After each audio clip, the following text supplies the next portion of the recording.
Joe. I'll break the ice. Okay.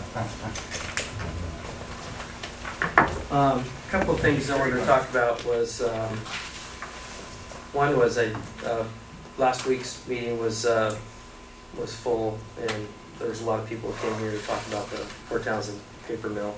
And I wanted to reflect a little bit about 9/11, and I know that the anniversary's passed, and my wife and I sat on Saturday and watched a program on the History Channel, which was all of the people that took video, personal video, similar to what I do here with Jeff Go 101. And it was pretty amazing. We were pretty moved, and what you reflect back and what our country's been through and the people have been through, especially the people in New York. And anyways, I wanted to comment on it just because it was just so moving. And the other thing I wanted to touch on was the gun range. There was an article in the paper last week about us and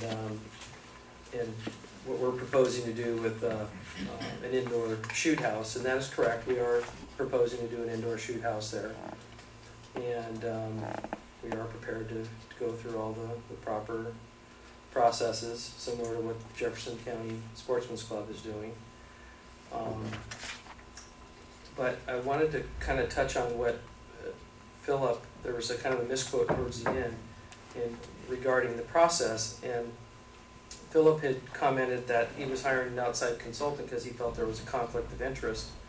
But what was interesting was that there's not a conflict of interest by having the health department investigate whether there's a lead issue there.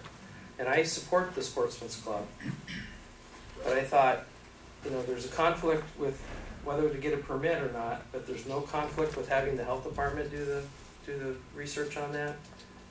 And then I reflected back and thought, well, maybe there's a conflict with the county trying to prosecute me with my gun range.